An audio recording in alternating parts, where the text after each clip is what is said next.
Greetings molweni, sanibonani ngani zakwethu siphinde sinibingelele kolunye uhlelo oluhle kakhulu lwayo ke iDurban Network, another epic episode. I am your host Sabel umfokandabase. Ngani zakwethu namhlanje ngibophela ikhansela elisaselincane umhlengi umfokashinga oshinga babo oba no plus baphinde babo ondelu. Right ne? Yes.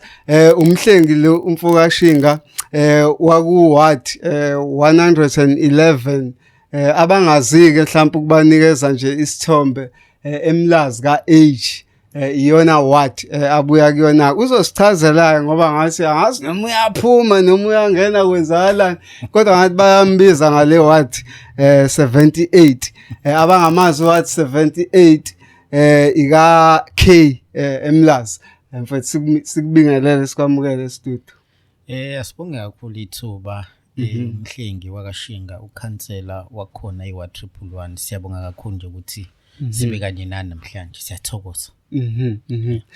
Mhlawumbe singaqala nje ngokubuza ukuthi amakhansela asaba iCAS emphakathini ahlala kuyona abantu bewagxeka ngento ezihlukene ayazondwa nje.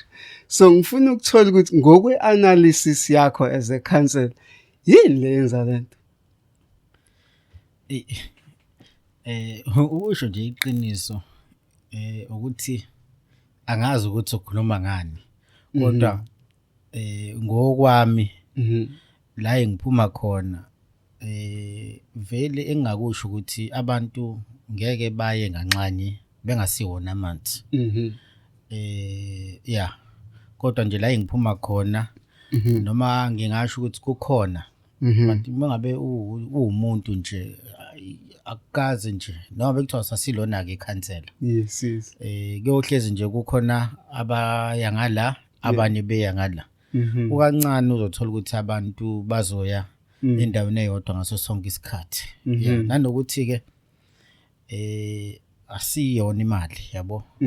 Ya kube siyimali ngabe ngabe wonke umuntu nje uyasho ukuthi yabo kodwa ke nakhona ngoba umhlaba uswajika yabo. Yes. Ungabe imali yabo abantu bathi hayi no hayi asifuni imali thina yeah. Kungani isikhathini esiningi nina njana namakhansela ningahlala emawadini? Because we've seen that a lot of time. Amakhansela uyafuna ewadini atholakala ewadini. Uyafuna ukhansela ewadini akatholakali.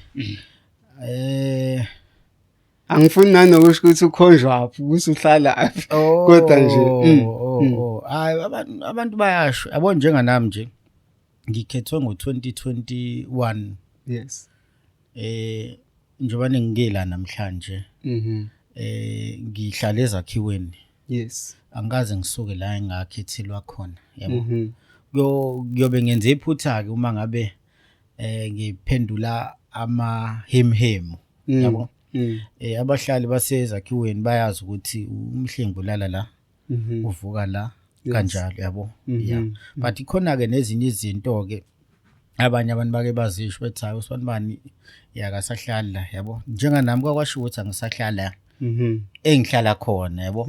Bathi ngihlale eWelbedash yabo. Manje uyazibuza ukuthi mina neWelbedash sihlangana kanjani yabo.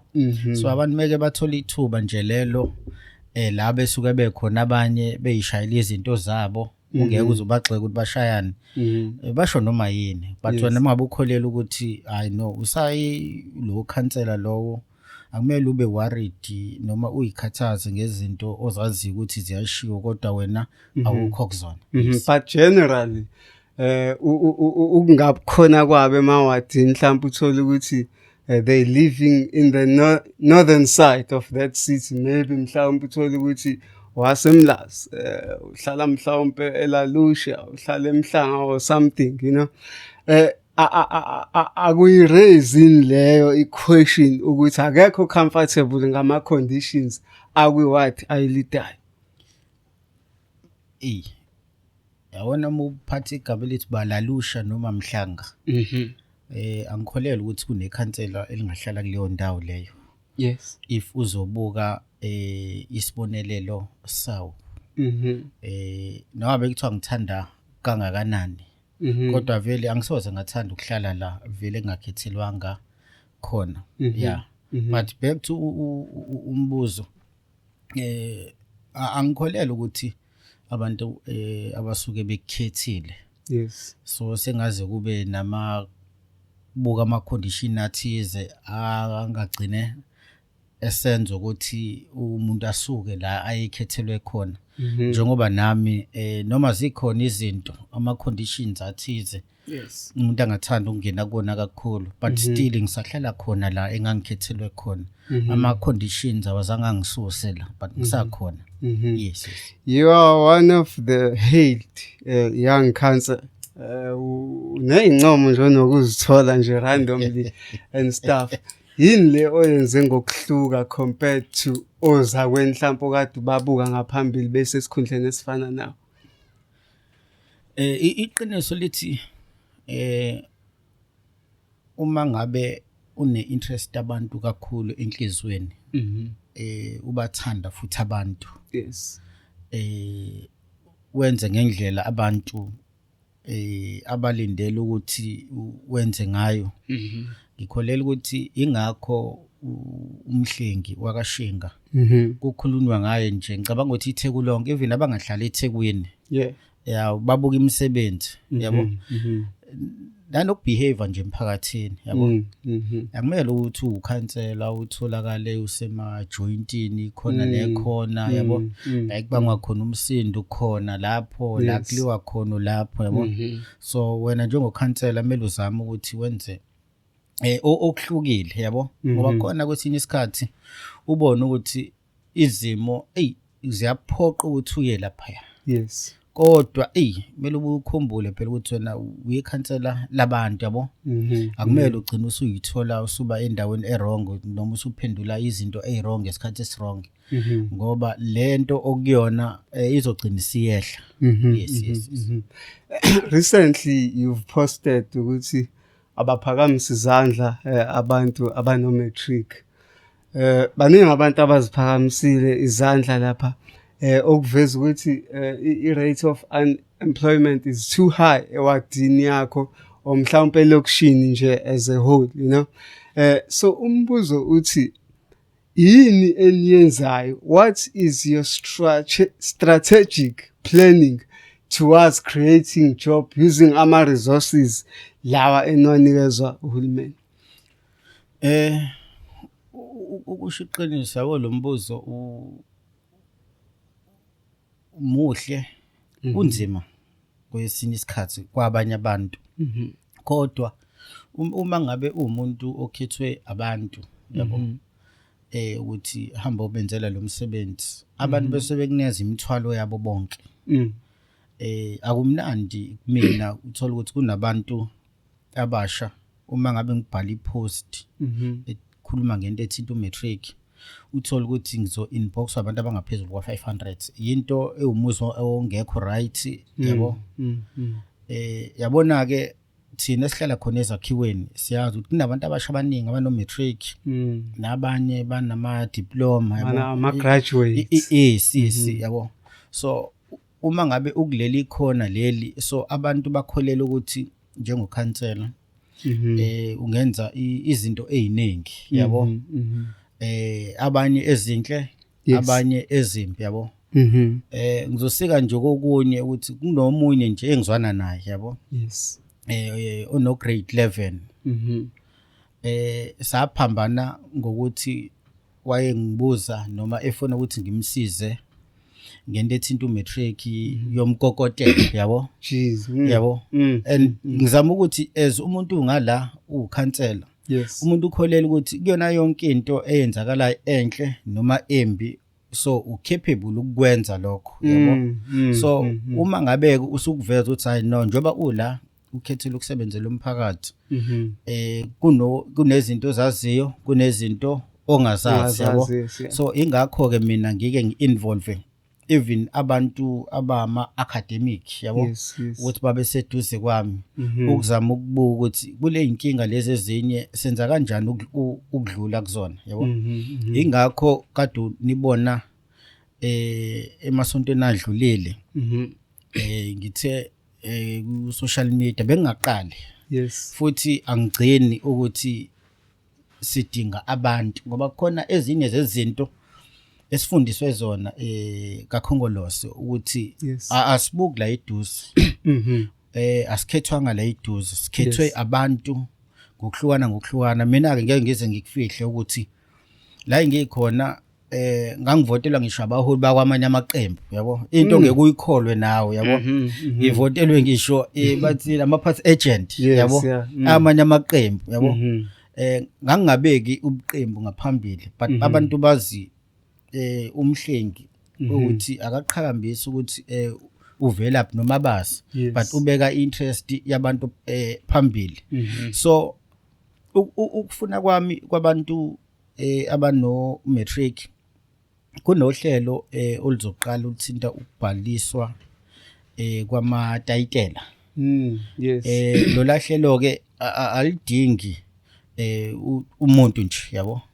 So dingeka umuntu owaziyo uma ngabe nikeza icomputer Yes. sebenzisana nami ama officials ukwalekelela lapha ngoba uma ngabe bethi bafuna abantu abano matric mina njengokhansela ukuthi angabuke ekhaya angabuke eceleni abantu lento ababengikhethele yona ukuthi ngizobasebenzela ngokweqiniso abayibone even kwi social media platform yami ukuthi ayo lento la ikhulume ngayo ukuthi izinto mayivela ngeke baqhamuke sebezwa sikuthiwa selidume ladlula asizenze nje izinto abantu beyibona noma kukubike kwabanye esondelene nabo ukuthi hayibo hey ukhansela usevele wathatha into ayifaka ku social media. Yes. Andikhumbula ukuthi abantu abaningi abasilandelayo nabasivotelayo abathanda ukuba ingxenye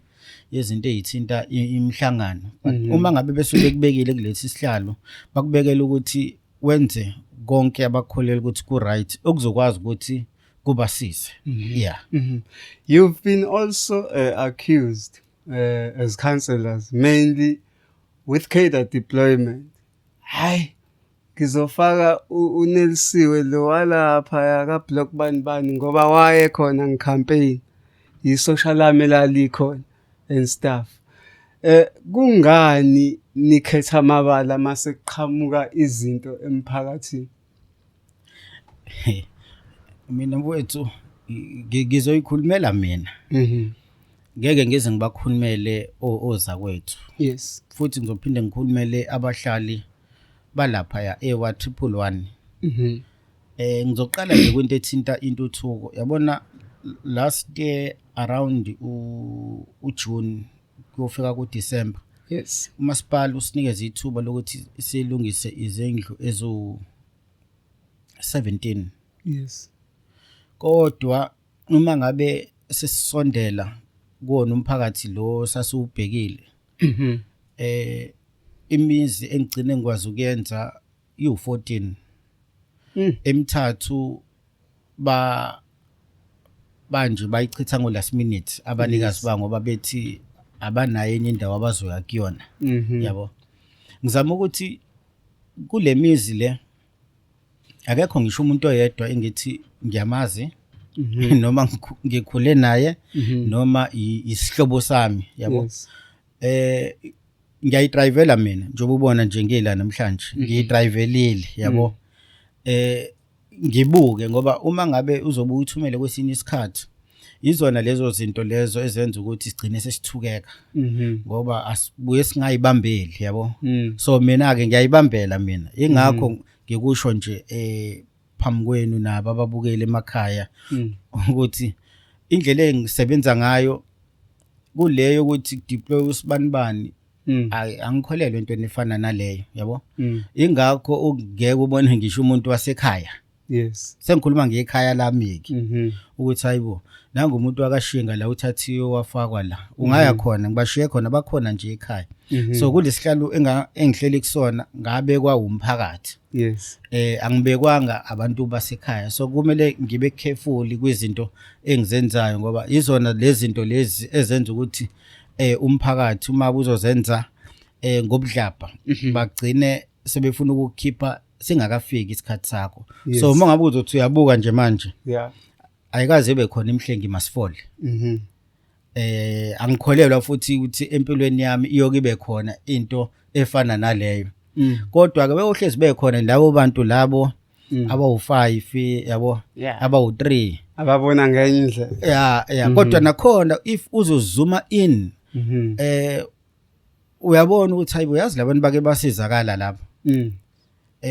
Njoba sebedelela noma bekhuluma kami ngokhansela abakusho lokhu ukhansela abenzele kona bengazwani naye bengahlobene naye. Into efike ibe inkingi lento ukuthi meke wanikeza umuntu lamanzi phinde kuqhamuka amanye amanzi uthatha unikeze omunye akasafuni ukuthi lawa amanye awaye komunye umuntu. Ukholelwa ukuthi yonke into mele ibe kuyena ilapho iqala khona iphambano ukuthi phela ukhansela ikhansela lomphakathi yabo akusilona ikhansela lomuntu oyedwa okumele alithandaze yabo. Iyiphi mhlawumbe icriteria ngokukhumbula kwakho since uyikhansela eniyaye mhlawumbe nisebenzise ukuqasha abantu especially mangabe kunama projects asuke khona emphakathini? Okay, angiqale la ikhansela liqasha futhi alidilizi. Yabona ngokutshela nje into ebalekile nabanye abangayazi. Yes. Akuvumelekile ukuhlala kwe-CV eofisini lika khansela. Akuvumelekile futhi ukuhlala kwe-CK eofisini lika khansela. Ukhansela akasebenzi yedwa. Yes. Kuneyinhlaka oma ward committee, area committee kanjalo yabo. La ukuthi khona mengabe but who's leading them? It's you. Yeah. Hayi mina impela. Then that would say i-department yakho if kunama shortfalls lapho those shortfalls are yours. Ingakho ke mina njengokhansela ngibuye ngibambele. Ngoba mengabe ngingaboni kahle ngiyasho ukuthi hayi mfowethu hayi engathi lokho okwenzayo akusiyona lento le yabo. Then bese siyasondela eduze sithola ukuthi kuhamba kanjani ngoba kukhona abanye oyithola ukuthi ubathembile kanti bathembekile phambi kwakho yabo. Kanti ngale badayisa amanzi yabo.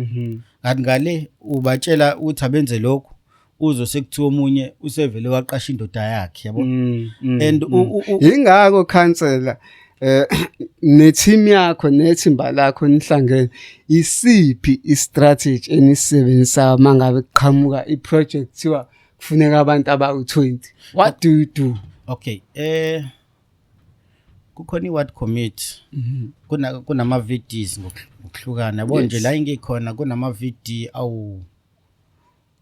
awu6. Siyabuka ukuthi project ingakweliphi side. Njengokuthi i-project eka J awukwazi uku-involve ama leaders asengonyameni yabo. Kanjalo uma ngabe i-project isengonyameni awukwazi uku-involve abantu baka J okwakho ukubheka abaholi labo sebenzisana nabo basengonyameni ukuthi bahambe bayongena kule mizi kwaziwayo ukuthi iswele ngoba yazi ukuthi ngifunde enyinto ukuthi kunabantu abanama big houses but if ungena ngaphakathi endlini uthola ukuthi umuntu akanaso ngisho isinkwa yabo. But wena mangabe ubuka ubona umuzi ku right kanti ngaphakathi kuyakhalwa ngaphakathi. So yabona kunabantu engaziyo kongonyameni ko J kanjalo naka H abangekho active kulezi zinto zepolitiki yabo. Kodwa kuma project akhona baya benefit ongakazi ubabone befake iskipa senhlangano engikuyona. So ingakho ke ngithi mina uma ngabe kune project asibheki ukuthi usibanibani ukuleli qembu leli, but sifocusa kakhulu kuyona ivideo la kune projects khona bese sikhulume nabaholi abakhona ukuthi abahambe bayosifunela abantu esikholela ukuthi kumele basizakale.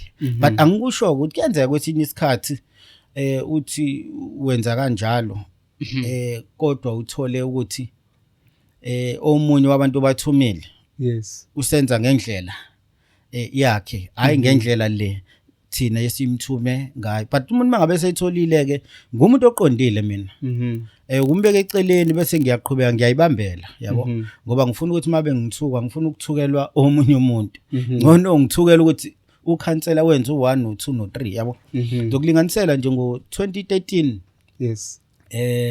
bekunento ethinta ama voucher ogogo yabo, ngabanikeza abaholi engonyameni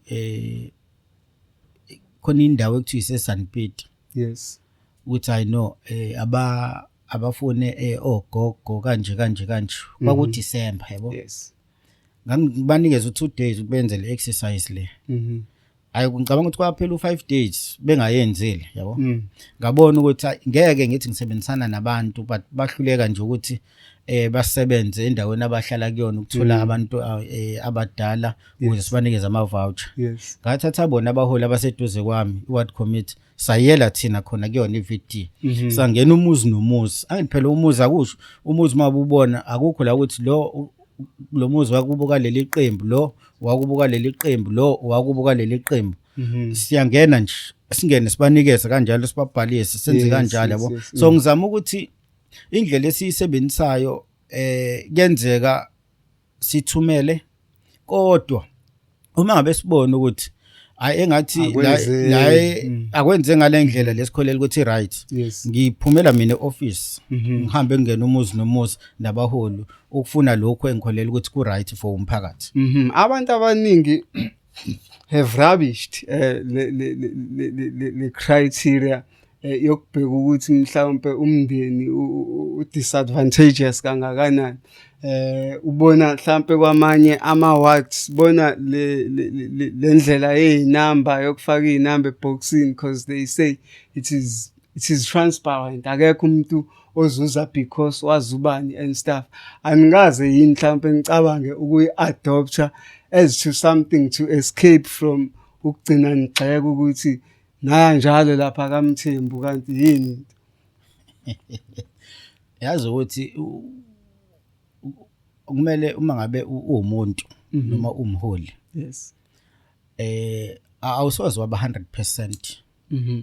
Futhi abantu abasoze bathi wenza izinto ngendlela eright mase kukalwa ngokwama percentage but hayi akufani uzamile. Abantu bohlezi benento abazoyisho yabona. Ngizokulinganisela uma ngabe kuthiwa kuhlala abantu abawu10 kulowo muzi abangasebenzi, uthathe bonke lawo bantu bafake eboxini bese sisebenzisa yona ke le ndlela icriteria le ngoba phela kumele nakhona uqala ubheke ukuthi ngoba khona abanye abantu abake ba opte to leyo criteria ngoba bazi ukuthi nobona engathi izobasebenzela kanti la asisebenzi ngama individual feelings yabo, but okwethu ukubuka oku broad yabo. Yeah, njengokuthi ngeke uthathe abantu abawu 1000 uthi ufuna ukubafaka ekhalibhothini then nizobe seniyaphika lapho yabo. Nakhona menike nakwenza kukhona abazosho ukuthi hayi ukukhipha abangani bakhe ngisho uyenzile yaba transparent yabo, but bazixovela bona ibona abasebe iphathele ibhokisi elineinamba musi. Iqiniso lithi ngisho kanjalo ningathi niphuma kukhona abazosho ukuthi hayi kwayona leyo nto le ekade siyenziwa into ewubukelemu yabo bese bazi bona yabo. So ngizama ukuthi kule esisebenzayo yabo yabona imndeni kunabantu abanga10 nga15 abangasebenzi yabo. But if ungeke ubuke into yebhokisi uzobuka umuzi ukuthi at least if kukhona abantu abawu2 noma oyedwa Yes. kulwamuzi naloya okwethu sobe swenzile umehluko kunokuthi siqale into esaziyo ukuthi no le ayikho right ngizokutshela nje ngingakangeni ngibe ukhansela ngabo 2019 lento le oyivezayo ngake ngayibona omunye umholi wasemphakathini esekwenzile sikhuluma ngokuthi kule space lesi ispace sakho sabelo lesi njoba kuyispace sakho ungasebenzi uma ngabe kunento ethinta ukuthi sizosebenzisa le space sakho yes siyazi ukuthi awusebenzi iqiniso lithi umuntu oqala kumele simconsider umuntu oqhamuka kusona leso space leso sesingaqhubeka ke ngaphandle yabo true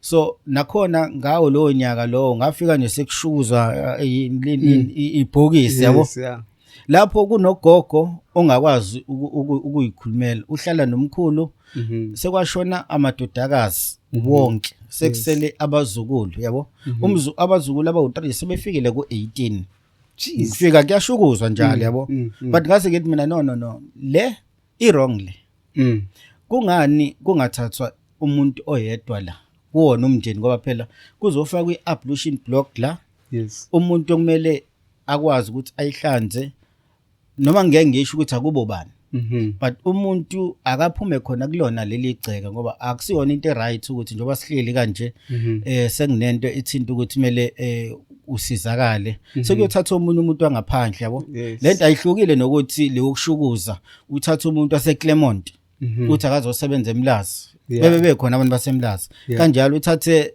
nento uma beseClermont uthatha umuntu waseMlazi uhambe umsebenzi eseClermont akusibona ubuntu lobo yabo so nathi njengabaholi kunento ekuthiwa kumele sibe proactive so mina ke ngikholelwa kukona lokho ukuthi hayi kukona konke uma ngabe kunento abantu bokuqala kumele ba benefit abantu abakhona khona kuleyo ndawo leyo ingakho nasekuqaleni ngikuvezile ukuthi if kune project engonyameni abantu kumele basebenze 90% or 99% kumele kube abantu basengonyameni kanjalo mangabe kune projects ka-ish ekumele abantu basebenze abantu baka-ish yabo ewadini engikuyona sinama project awu3 kulama project lawa khona HX16 yes inkampani ezincane ezisebenzayo ezenza izindlu ngale kwe-main contractor inkampani zakhona ka-ish yabo ka-J nakhona if uzozuma in nakhona uyabona ukuthi hayibo umuntu owenza izindlu laphana ngale kwe-main contractor umuntu osamusha but wakhona khona ka-J yabo so sike senze kanjalo bhuti wami Winsizwe sasencane recently usihlalo wenu uGwede Mantashe wenza ama-alterations ethi intsha yaseSouth Africa isikhathi esiningi yavilapha bafuna izinto zilethwe on their doorsteps njengomuntu osemncane kuthini ukuphawula kwakho kule nkulumo kaGwede Mantashe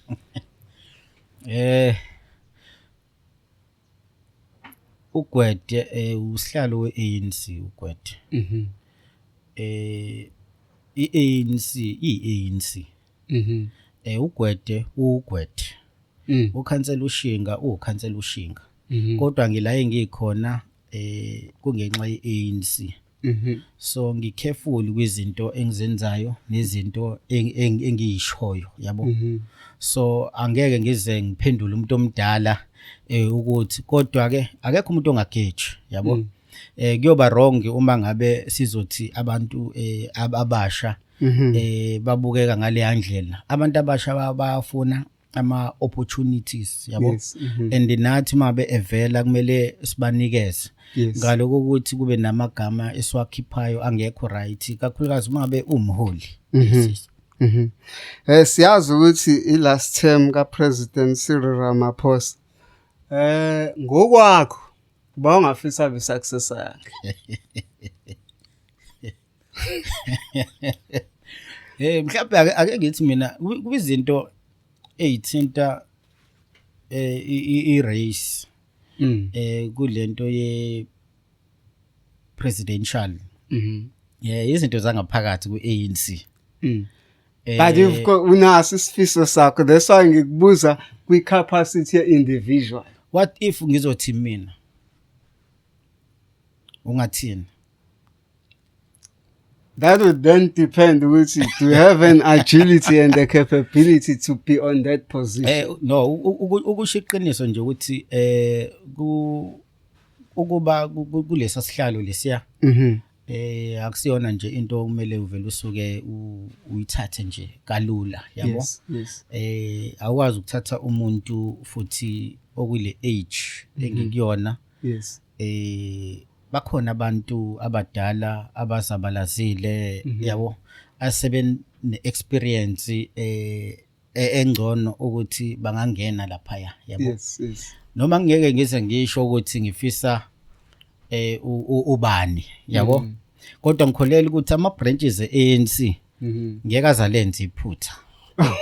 Mhlawumbe ngibuze lapho mfowethu, mawukhuluma ngabantu abazabalazile, kunento eseyicomplain kakhulu, icomplain abantu kakhulu abasha bekhala ngokuthi labantu abazabalazile yibo kanye laba abangamasela, yibo kanye laba abacindezela intsha ngoba befuna izikhundla zirotate around bona with an aim ukuthi bayazi ukuthi intsha mayingena kakhulu izoba nepower yokubavota out. So bakhala ngokuthi kwi-ANC amasela amakhulu yiwo lawa azabalaza. So mangabe kuzoqhubeka ukuthi wena mhlambe yibe kumele banikwe i-chance ukuthi bathathe i-president ngoba bane-experience, are you trying to say ukuthi labantu abagxekwa abantu daily yibo futhi kumele baqhubeke babe in power? Obona isela ukhona umkhwanazi. Yes. Obona isela ukhona umkhwanazi, ukhona futhi uNational Commissioner. So ngicabanga ukuthi kule angifuni ukungena deep kakhulu ngoba khona izinto ezithinta ipolitiki. Yes. Kukhona izinto zasekuhlaleni, yabo. So mina angikwazi ukuthatha izinto zepolitiki bese, yabo, njoba ngilinganise ngami ukuthi kwi-age yami, yes, ne-experience enginayo, angiqualify ukuthi ngelinye ilanga noma eminyakeni ewu5 ezayo ngingaba lapha, yabo. Yes. Ingakho kudingeka ukuthi sengathi ungathatha umuntu esemkatshubovu umbeke lapha. So kule yobusela bani ngicabanga ukuthi abantu ababona amasela noma isela uma ngabe selibekiwe lapha, yes, abantu kumele basho ukuthi hayi engathi lo uyisela ngoba ku-wrong ukuthi umbone umuntu uthi uyisela kodwa ungasho. Kodwa uma ngabe selapha bese uthi hayi usibani bani yisela, yabo. Njengami nje uma ngabe ubona ukuthi hayi no ngiyisela, okwakho kusho ukuthi hayi no lo khansela lo uyisela ka qualify ukuthi angalidi umphakathi. But Shinga, let's talk the reality, my man. Yes. There's very little that you guys are doing, especially nina enisaseyintsha within the ANC. Kuncane enikwenza ukuchallenge laba bantu labaya abaphezulu, laba bantu laba who've been for years denting the image of the ANC. And there's little that you guys are saying, whereas you are the arm and you are the future which should be holding those positions. But you just let it just slide like that. Why? Oh, yabona angikusho ukuthi angimele si underestimate indlela abantu basewa 111 abacabanga ngayo. Ingakho bekhona abantu abadala abane experience even khona ewa 111 ababengahlala la. Yes. But umphakathi wasewa 111, yes, abantu abasha basewa 111 bathi awubona wona wonke ama candidates akhona, but yes, le sifuna yona, yabo. Ingakho ngikhona njengomuntu omusha waye candidate ngalesa sikhathi. yes, Kodwa wase eyakwazi ukuthi aphumelele ngendlela aphumelele ngayo. So ngizama ukuthi ukukhethwa komuntu omusha kusho ukuthi idingo zabantu abasha umuntu uyazazi ngoba ilontuzana ukukhethwa kwami akukho based kwi-ward nje kuphela. Kukhona ama-conferences e-ANC angaphakathi la umuntu usuke ethunywe khona i-branch. Khumbula ukuthi siyathunywa asizambeli. So i-branch uma be ihlalile ya-decide yathi ayi thina sibona ukuthi usabelo angakwazi ukuthi asibambele lo mshini. Mina okwami njenge-delegate ukuthi angithathe lokho engithunywe kona i-branch bese ngiyokuphusha njengoba kunjalo. Kodwa ke angikhumbuli la ngikwisimo ngithunywa i-branch ngoba sengingaba lenhlanhla nje mhlawumbe izikhawu ezimbili. Ngikhumbula komunyaka ngike ngathunywa kuthiwa siyokhetha usihlalo weprovince nonobhala weprovince la esafika khona thina sasiphethe uZikalala noMdumseni. Mdumseni tu. Yes ibranch ayisinikeze lokho angithi. Kodwa ngikhumbula ngisho into eyodwa ethinta iskandal kaZikalala ngoba ngeke mina uthi angihambe ngiyosupporta usabelo kodwa ngibe ngazi ukuthi usabelo kunezinto ezinukayo eduze kwakhe yabo kanjalo noMdumseni kanjalo yabo. But a lot of ANC delegates they do that a lot of time. Futhi now uyalazi iqiniso umuntu bathi bemazi ukuthi is being labeled, some are even probated for cause kodwa still they would receive a mass support. We are heading to the local elections, in fact. Siyagohulumeni basekhaya. Do you view MK Party as a threat? Ayi. La engihlala khona angifuni ukuqamba amanga. Ngoba kakhulu kumele ngikusho lokho, yabo. Umphakathi engihlala kuona awukholelwa kakhulu kwipolitiki. Yes. Ukholelwa kakhulu kwi-service delivery. Angiboni ukuthi mina uma ngase kuthiwa ubeka umuntu oqhamuka kule qembu kaDolisho yabo bese umbeka against mina ngiqhamuka kwi-ANC engaphumelela angithi ngisayikhulumela ngama ngithi nanokuthi ngiyakunikeza ukuthi umphakathi walapha engiqhamuka khona umphakathi okanjani ngingeke ke ngize ngikhulume kwezinye indawo ngoba khona lento ebike yenziwa analyze kubani kusho ukuthi hayi no ngokubuka kule ward le nala ayikubeke ngathi ama opportunities aleli qembu kuzokwenzeka kanje but la engikhona mina hayi angiboni ukuthi uma ngabe uzobeka umuntu ofake esenye isiqhoko bese ubeka mina we-ANC ngala ngeke ayibone intambo yabo uyofika kade ngafika ngale yabo ngoba angithi mina ngikhuluma ngokuthi sengenzeni before ngingene ngibe ukhansela manje track record yabo engibe nalo yabona ngizokutshela enye into engangiyenza yabo kunama program engangiwenza athinta ukungcwabela abantu Saphilo Sifiso Ncwane esebenza naye yabo kukhona nenye engake ngayenza la kwakushona umkhulu wakaJ la kuhlelo lika Sibuba Buthelezi inkathini listen to my story but ngomunye wabantu owake wasizakala indirect but ngangisiza omunye umndeni so umphakathi ungazi ngezinto ezifana nalezo so njengamanje ungikhethe ngenze lezo zinto and uthi uma bungineza ithuba mina ngase ngiyaqhubeka ngenza ongaphezulu kwalokho yabo manje uma ngabe uzothatha umuntu ongazi ahlabe ngisho inkukhu yabo ehlabela usibanibani inkukhu uthi akalida abantu and imistake engibele singayenzi akumele sikhathazwe ilento yama grouping enzakalayo nama mobilization lawo enzakalayo ngoba umphakathi awunayo interest yayo yonke leyo nto leyo yabo umphakathi yabona nje khona la eka December khona ngasekhaya kunayi grouping yabo uthi uyabuka bayayiphuzela labantu lapha yabo ucabanga ukuthi umphakathi uzo afford ukuthi ulidwe abantu abenza kanje yabo. So ingakho bengithi mina mfowethu mhlawumbe ngenkulu inhlonipho yabo ngoba nabo ngiyabahlonipha kakhulu abanye besinabo ngala yabo nabo bayalazi iqiniso ke ukuthi ukuba ngalapho ngengala kuyingozi enkulu yabo.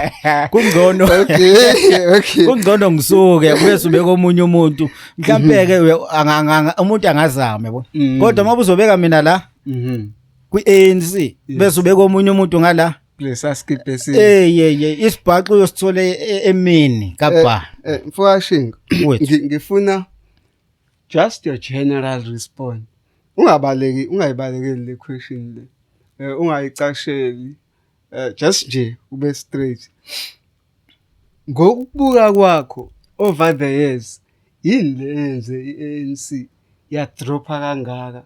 Sikhuluma ngenhlangano ebeyikwazi ukuwina u2/3 majority.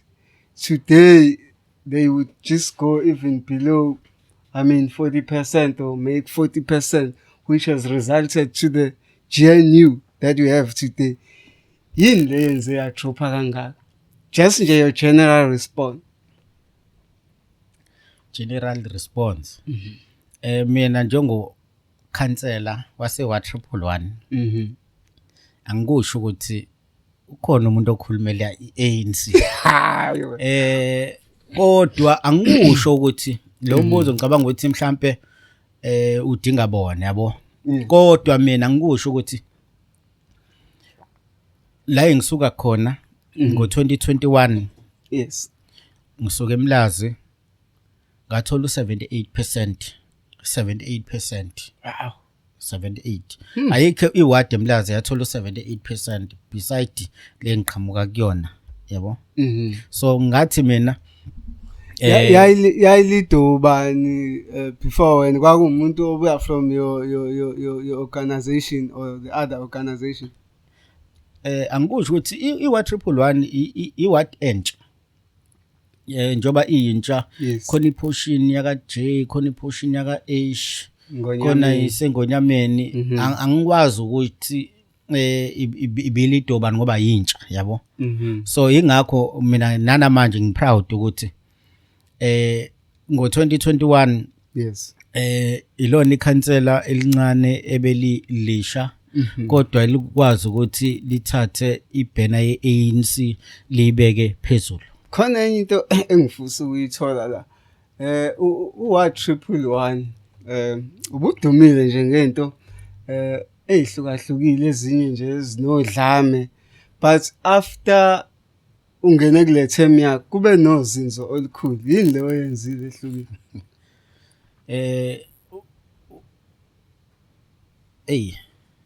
Wayithi indaba enkulu ngeke ngayibona lento ibhalwe omunye kwi social media yabo ngase ngithi mina awu kanti abantu bayabona ukuthi kunomehluko okhona.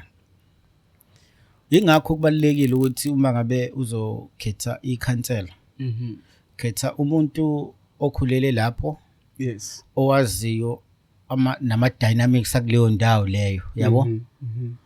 Awuwazi ukuthi ungakhetha umuntu ongakhulelanga lapho bese uthi akazolida lo mphakathi lo. Yes uzobe uqhathe wayiqeda yabo.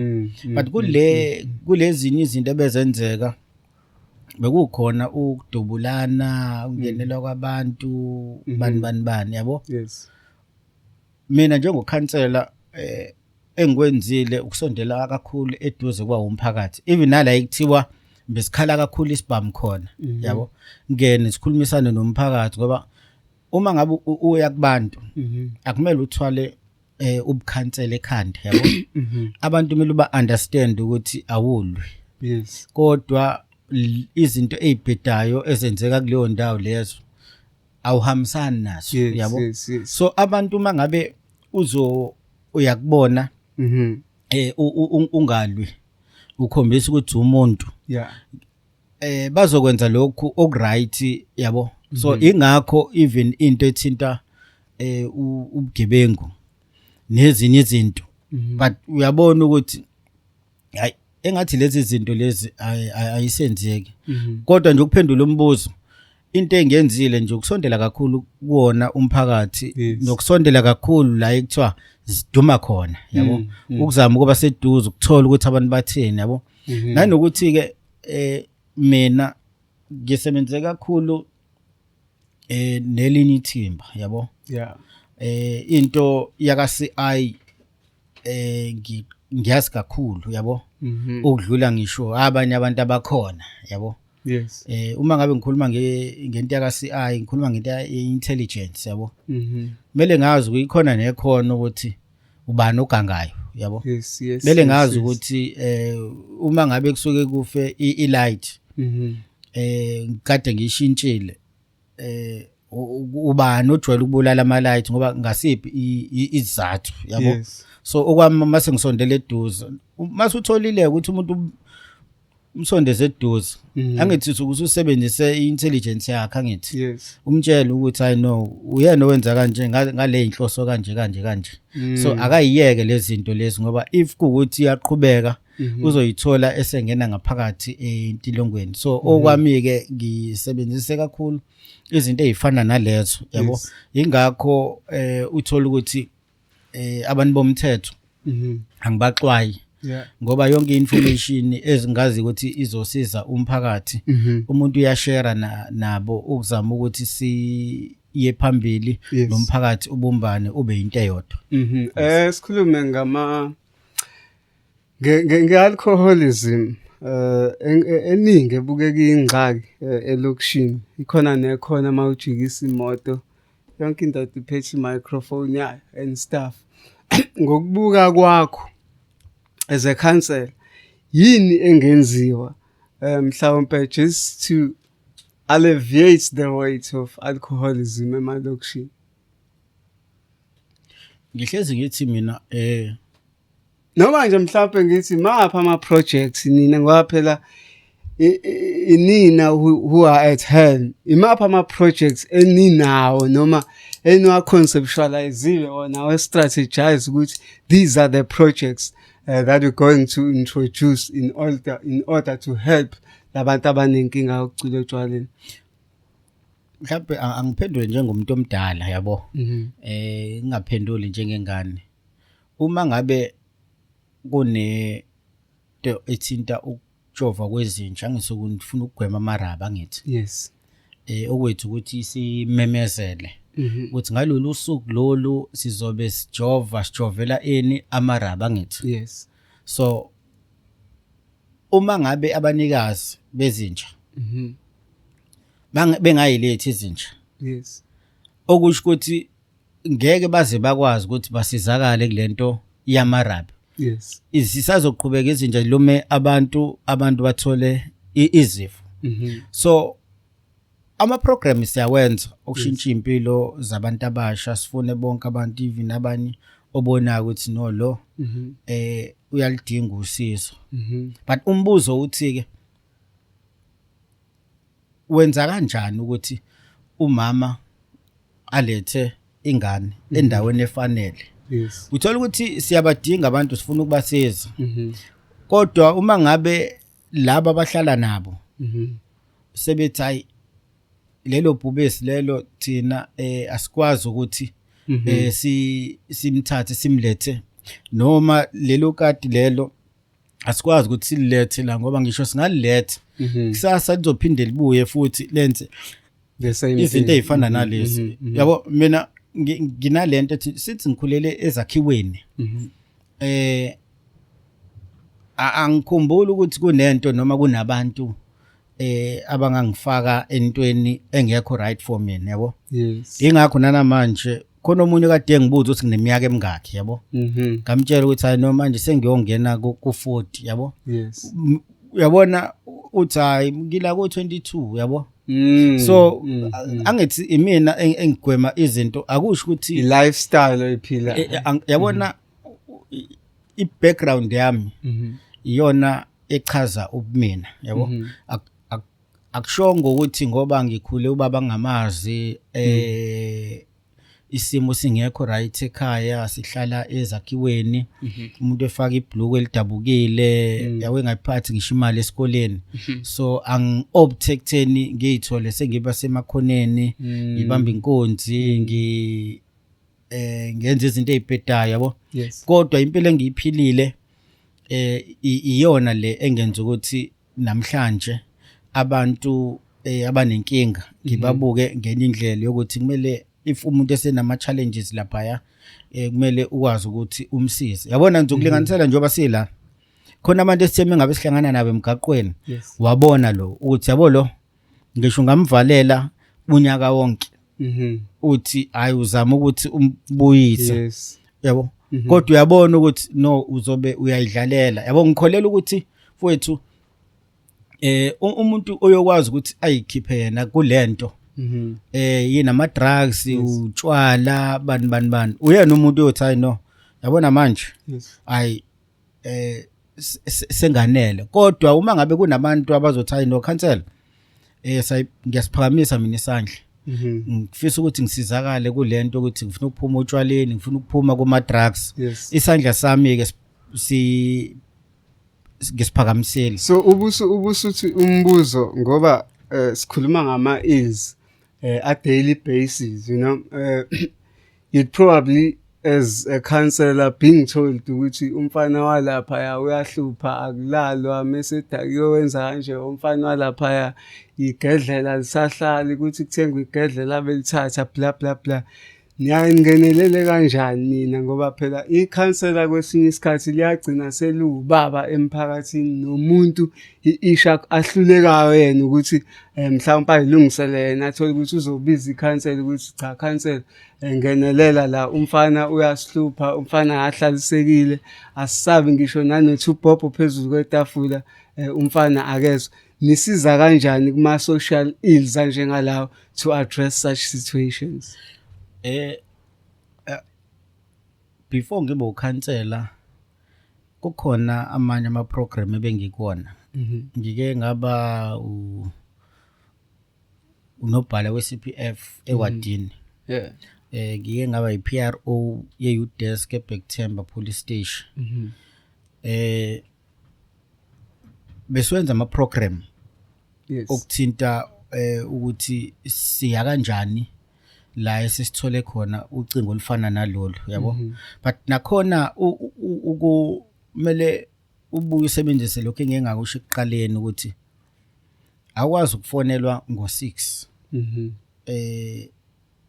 ntambama kuthiwa ay kunomuntu o misbehavior akwazi futhi ukufonelwa ngabo 12 kuthiwa ay usibanibani wenza kanje yabo angisho ukuthi ungafonelwa but ukhansela before aphuma endlini kumele kuqala check izinto ezithize security wise ukuthi ngabe ngibizwa ngoba kufanele ngiyongenelela noma ngiholelwa ophathe yini la yabo but kuma cases ake afika nje eoffice ngicabanga ukuthi abamaningi umfana uthola ukuthi abafana mhlambe bephuzile uyabuya uyoba ngumsindo ekhaya akusalalwa manje ngenxa yabo sekhipha ngisho izinto ezindala zasemndeneni yabo khona ezinye izinto obonayo ukuthi no lezi uma ngabe sikhulisa izingane kumele sikhulise ngendlela eright ngoba ingane mabe sikhulile kade yenza izinto ezingalungile lokho kukutshela ukuthi lo muntu lo uma ngabe sengene kulezi zinto zama substance abuse uzoyibuyisa njengoba injalo lento le uzoyisebenzisa kanjalo yabo so yabona nje kukhona la esasike sibizwe khona nabanye sasebenzisana nabo ku CPF sasikwazi ukuthi recover even ama firearm yabo jeez la kuthiwa kushova amaphepha bese ke saqhamuka yabo sikwazi ukuthi sihlakaze yona yonke leyo but akhona ama program aswenzayo ngokusebenzisana nomkhandlo but into efika ibe inkinga ukuthi labantu esuke sibadinga abezi bona yabo uyabona nje language ekikhulunywe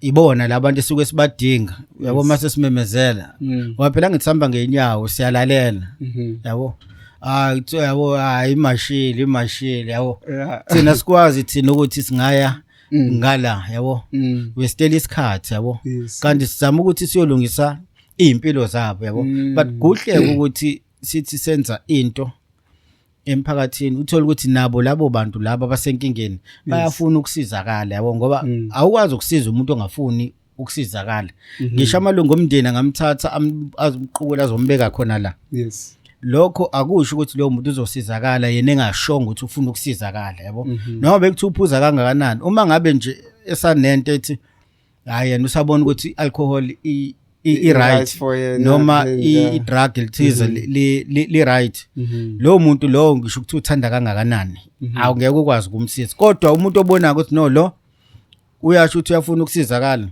okwami njengokhansela ukuthi angimsondeze eduze ngihambise lapha nalaphayana akwazi ukuthi asizakale Sesivala nje mfethu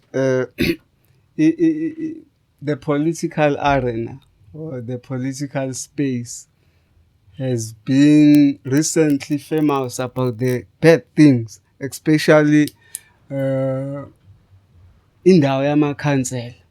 Knowing ukuthi once you are a council candidate you'll be shot or somebody is going to be jealous kuzoba nombango wamathenda yini le yakunikeza isibindi sokuthi while uzazi zonke lezi zinto ezenzeka within isihlalo sobukhansela but you still went on and say I'm going to stand, I'm going to serve. Mina ngine interest yabantu noma ngine interest yokuthi kusizakale abantu kule ndawo engihlala kuyona akazi kube nesimo la kuthiwa ukhansela uDujuliwe washona bani yabo akaze futhi kube nesimo la kuthiwa abaholi baya attackwa kule ndawo engihlala kuyona. Yes. Lezi zinto zoku-attackwa kwabaholi amakhansela izinto engiyibona ku social media Yeah.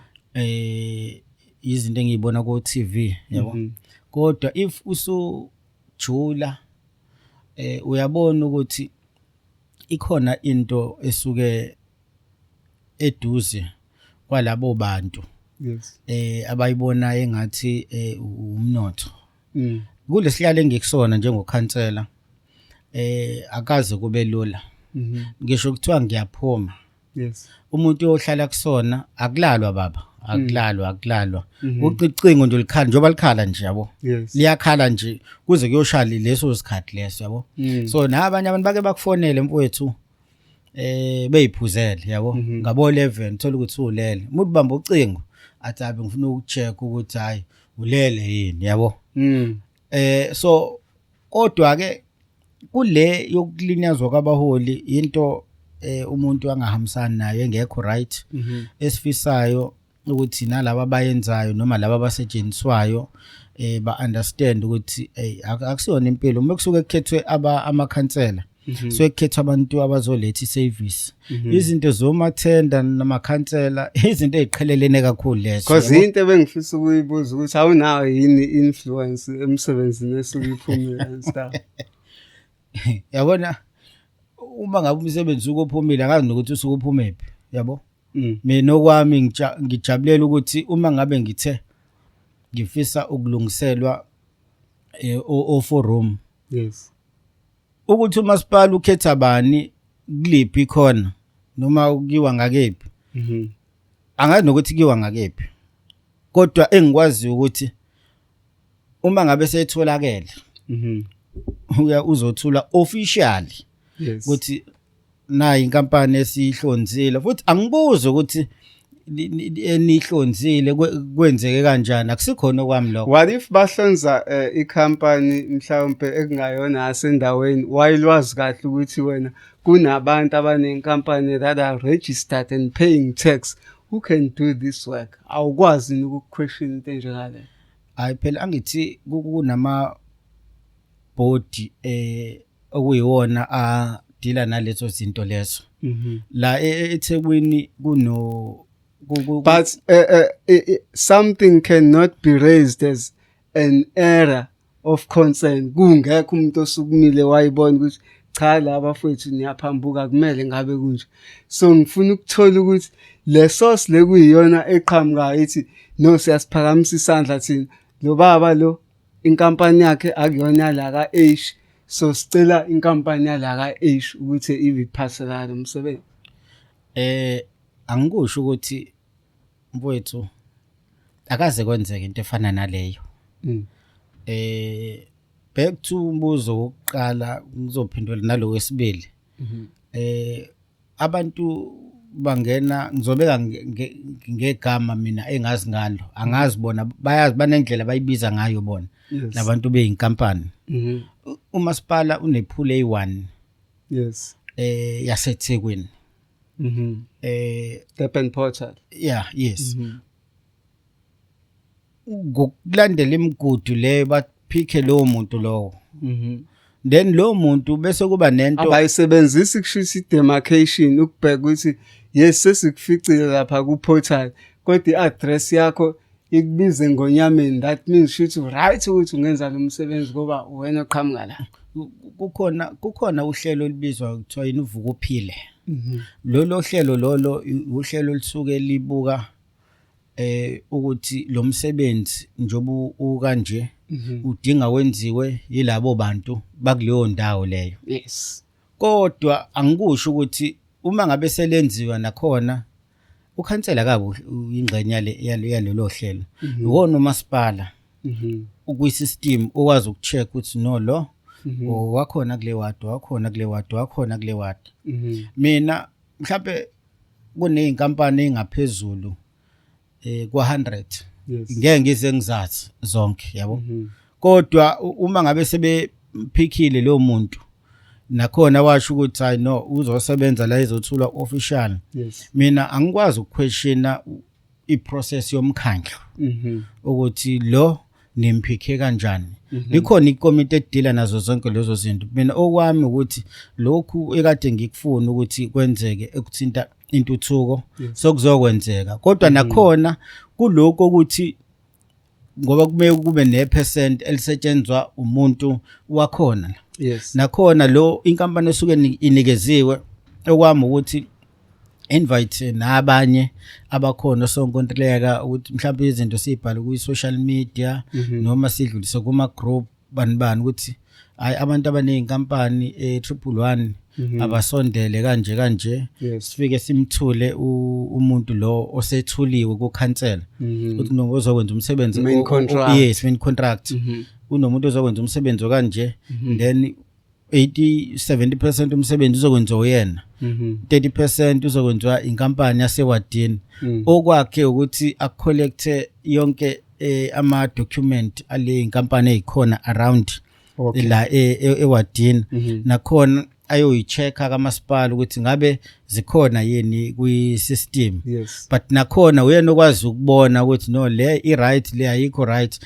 But nakhona kunezinto abayicheckayo ukuthi no le unayo ba SARS noma in but le language le esingangeni kakhulu kuyona thina la esingena khona kakhulu ukuthi uma ngabe sey-invite lezo inkampani lezo akube khona inkampani esiyibonayo esuke iphikiwe kodwa nakhona akube inkampani azothi mengabe esesho ukuthi hayi no sithola u1 no2 no3 khona la ikhona ngaphakathi ewadini inawo wonke ama document adingakalayo so bazokwazi ukuthi basebenze nayo. But okwethu ukuthi njenge leadership ukuthi asibe sesijabulela lokho nje kuphela.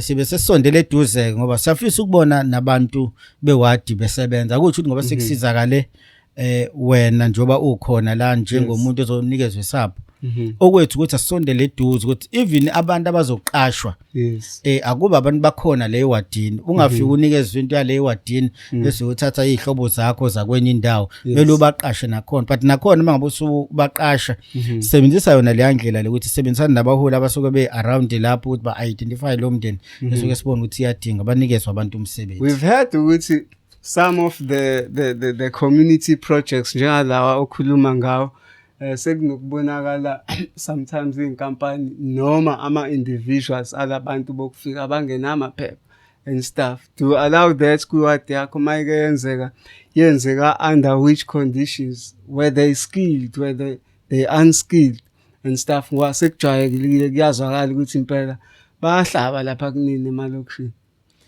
Hayi kula engiqhamuka khona. Ake ngithi hayi akaze kwenzeke. Yes. Kodwa angikholele ukuthi abantu noma ibhodi leli lapha emkhandlweni lingavumela into efana naleyo ukuthi yenzeke. Yes. So mina ngumuntu okugcina uma ngabe sekuthiwa umuntu ofana nami usethole into efana naleyo okusho ukuthi sekhona usuke sekubhedile lapha emuva. Kodwa akaze kube nesimo uthola ukuthi kunenkampani yabantu bokufika esithiwa seyizokwenza umsebenzi kule ndawo engiqhamuka kuyona. But nakhona Anibaqashi futhi. Hayi uJohn noAbdullah banibani. Hayi akekho umuntu nanamanje ngasho ukuthi ukufika wake waqashwa ewadini lutho akaze kwenzeka. Akekho umkhumbula. Hayi Okay. lutho. Sesivala nje umbuzo wokugcina sifuna understanding ukuthi njengoba usuka ngala eWard 111 uya ngala ka78 through amavoti noma uwelisa umfula kwenzakala. Ngithi ngeke nize nobuze lo mbuzo. Cha uyadisa impela ngoba. Okay. Njalo after 5 years kuba khona uhlelo lokuthi kuhlengahlengiswe lapha nalapha ulimi olusetshenziswayo ilelo lokubizwa ngokuthi demarcation. Angikusho ukuthi abanye bayalithanda abanye abalithandi. Yeah. So nami ingificile. Yes. Ingaqala ukungifica. Ike yangifica ngise Ward 77 As a council. Ngumhlali. Oh Yeah, okay. ngumhlali. Yangithatha ngibhekisa 77. 77 behlanganisa uJ kanye neWelbidash. Oh yes, yeah. Yeah, so besebenzisana nabahlali base Welbidash. Kanjalo futhi ngo 2016 ike yaphinda futhi yangikhipha 77. Khumbula ukuthi ayikhiphi mina ngedwa yabo. Ikhipha iVD engikuyona nabantu yabo. Ngenzela ukuthi abantu ba understand ukuthi akukhishwa lesiqo lesi. Kodwa kuthathwa nje iportion ethize isuswe ngala ibhekiswe ngala noma isuswe ngala ibhekiswe manje hamba nesihlalo sayo. Iqiniso lithi yes umuntu ngingena nganginayo into ethi njoba ngingenele ngizophuma. Yes. Angaze ngingene ngithi ngizophinde ngifune ukubuya yabo. Yes. Yize abantu bekhala abantu yabo uthi awu engathi yabona mabekhala abantu kangaka akusiyona into right yabo. Yes. Bekungcono bekhala mina mhlawumbe nomndeni wami but mangabe ekhala umphakathi into engekho right. Yes. Kodwa lokho ukutshela ukuthi kukhona okuhle umuntu akade ekwenza ukushintsha impilo zabantu. Kodwa ke njengoba ingithatha nabahlali engihlala nabo isibhekisa eWard 78 ngiyoba umhlali nje njoba bengivele ngumhlali nakweminye iminyaka ikhona leadership yase Ward 78 ukhona ukhansela khona namanye ama structures akhona phela ukuthi wami noma ngiunderstand ukuthi isikhathi sami sikakapheli sophela ngosuku lokhetho. Yes. Ngizoqhubeka nje ngenza umsebenzi wami eWard 111 kuyothi ke mangabe sekufike isikhathi sokuthi kuyakhethwa bani ngikholela ukuthi abahlali base Ward 78 bazokwenza okufanele. So ukuthi ikuphi ibona abahlali abaziyo ukuthi badingani yabo. But owami ukuthi nje as umuntu i-demarcation imshintsha ngendlela emshintsha ngayo kumele ngihloniphe abanye abaholi yabo. Ngazi ukuthi uma kade ngubaba ngala sengiya komunye umuzi yabo sonke sibasi nenkunzi yakho. exactly yabo so namele ngibe ingane ngala yabo Yes. senze okufanele and ngiyafisa ukuthi even nawo umphakathi wazi ukuthi njoba sengikhona akukho ukuhlehlela emuva and sengikhona njengomhlali yabo hayi njengokhansela yabo ngikhona njengomhlali engikholela ukuthi i-experience enginayo Yes. izokwazi ukuthi ilekelele abaholi abakhona ukuletha intuthuko lapha nalaphayana nokukhala okukhona sikwazi ukuthi sibambisane kube khona ukuthula kwezintuthuko kanjalo kanjalo. Mhlawumbe abafisa ukuxhumana nawe bakuthola kanjani? Ngiyatholakala ku Facebook. Yes. Mhlengi wakashinga. Ku TikTok ngikhona nakhona Mhlengi wakashinga. Yes. Enambeni inamba kodwa phela nje bakwazi ukufona ngo1 ebusuku kushuthi inamba yalo it's of a public. Hayi mina anginankinga yazi ngizokutshela nje isimanga yabo le number engiyisebenzisayo. Inamba engaba nayo ka grade 10.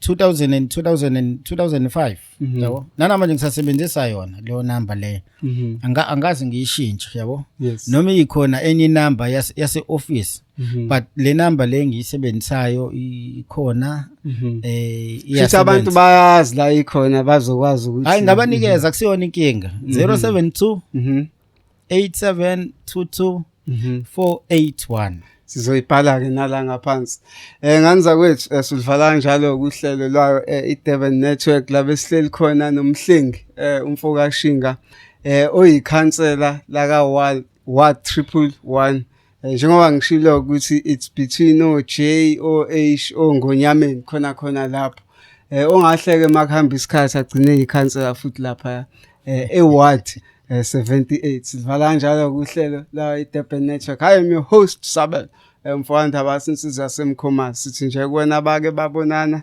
baphinde babonana. Danko. Amen.